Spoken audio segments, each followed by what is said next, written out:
After years of speculation, the well-known pickup is finally coming back. The concept version has been confirmed, and it should be followed by serial production soon after. What's particularly interesting is that the new model won't have too many things in common with the original. It'll be smaller and more comfort-oriented, but still capable enough to meet the demands of traditional truck drivers. Stay with us and find out what to expect from the all-new 2024 RAM Dakota. All-new design.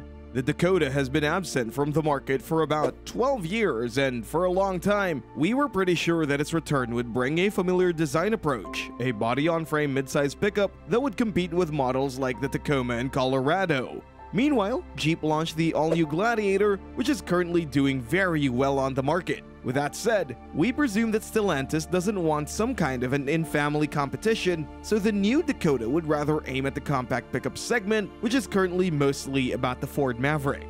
In other words, Ram will use a familiar moniker for a completely new pickup, which will most likely ride on a unibody platform and feature notably smaller dimensions than the Gladiator. This leads us to the Jeep Cherokee, a well-known SUV that would serve as the basis for the new RAM Dakota 2024. The new Dakota will ride on a familiar small wide platform, which will provide great ride quality but won't sacrifice off-road and utility potential entirely. In other words, the new Dakota should be a very balanced pickup, smooth and refined, but also capable enough for an average truck driver.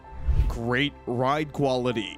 With a unibody platform, there's no doubt that the new RAM Dakota 2024 will offer superior ride quality when compared to traditional pickups. A smooth and comfortable ride shouldn't even be a question, but the advanced suspension setup will also provide pretty engaging handling. Namely, we presume that all versions of the new pickup will come with an independent multi-link rear suspension with a stabilizer, while the front end would include a typical McPherson strut and a combination with an anti-roll bar. For comparison, the base Maverick features an old-school torsion beam on the rear end, which is a way more rudimental technical solution. Towing capacity. Unibody pickups like the Honda Ridgeline have taught us all about the benefits of such a design approach. They're smooth and much easier to drive. But what about towing capacity? Honda's midsize pickup can't tow more than 5,000 pounds, while a properly equipped Maverick with the optional Turbo 4 is good for about 4,000 pounds. With the Cherokee being able to tow 4,000 pounds, we presume that with a few modifications, the most capable variants of the new Dakota will be able to get pretty close to the Ridgeline, which would be great considering the huge gap we expect to see in terms of pricing. That way, the new Dakota would be superior to the Maverick, which should also make it able to attract more conservative buyers, those who would usually look for a little bit more of a traditional pickup. Exterior design.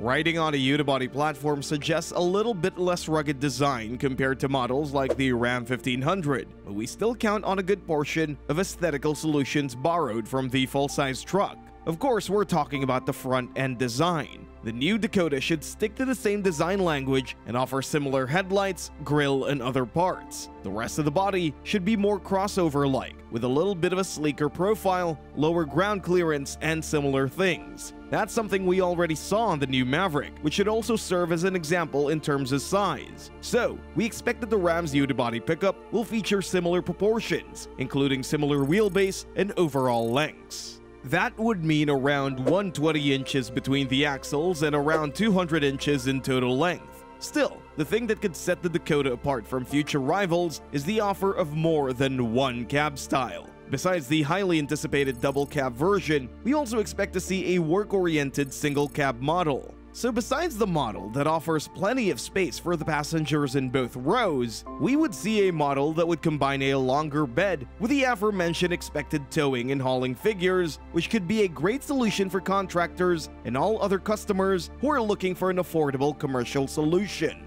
To give you a clearer picture, the Maverick features a 4.5-foot cargo bed, and we presume that the double-cab Dakota wouldn't be much different. A single-cab Dakota, on the other hand, could easily offer a 6-foot bed and significantly increase its level of utility.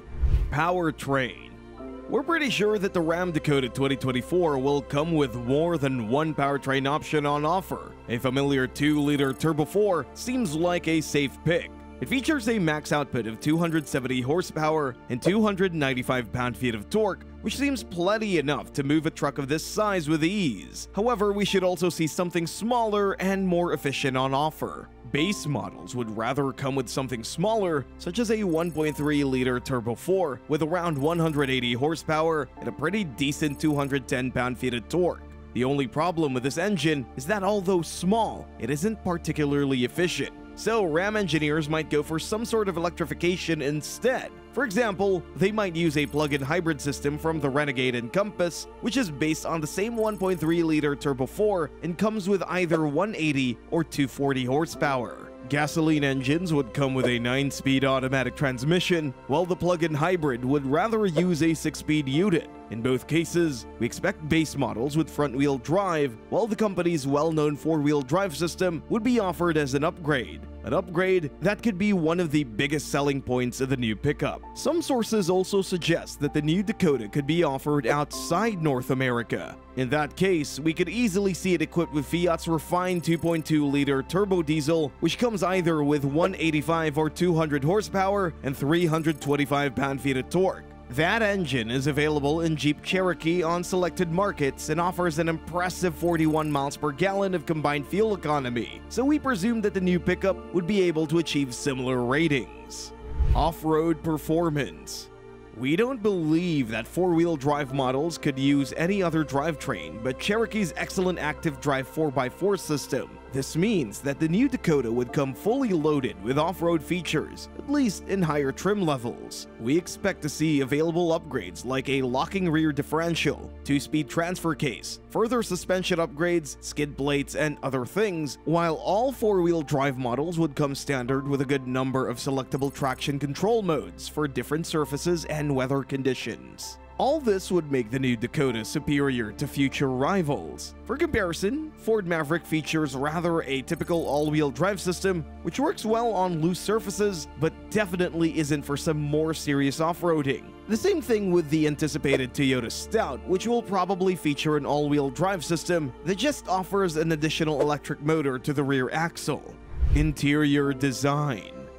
RAM pickups feature fantastic interiors. Just look at the full-size 1500 truck and you'll find a cabin wrapped with quality materials and full of tech features. Logically, we would expect the same approach from the new Dakota, but let's not forget that this pickup needs to remain reasonably priced. Therefore, RAM designers will most likely offer slightly less impressive materials, especially in lower trim levels. For example, we don't think that buyers of single-cab variants would be particularly interested in comfort and convenience, so we would rather see hard plastics and other low-rent materials in that case. Range-topping models with double-cab layouts, on the other hand, would rather come with nicer materials and way more standard equipment, including advanced tech and safety systems. With different cab styles on offer, the new Dakota will also offer different bed sizes as mentioned. Double cab models should offer something similar to the Maverick, something like a 4-foot 6-inch bed, while the single cab model could easily come in a 6-foot cargo bed.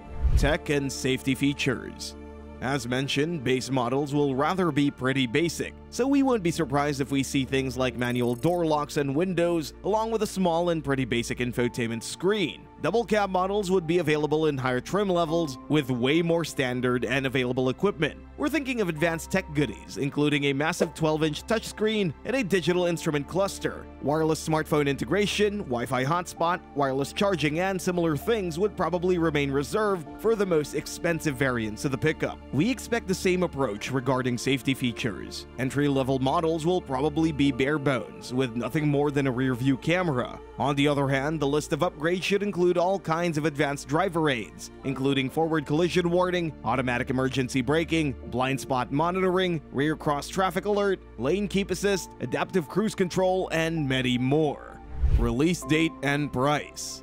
The latest reports suggest that RAM might come up with a concept version of the Dakota already next month. The production and sales, on the other hand, probably won't start before the last quarter of the year or even the first half of 2024. Thanks to the single cab layout and pretty basic standard equipment, RAM should be able to offer the new pickup with a pretty attractive price. We estimate that it's going to be around $25,000 for the base model. Thanks for watching, and see you next time.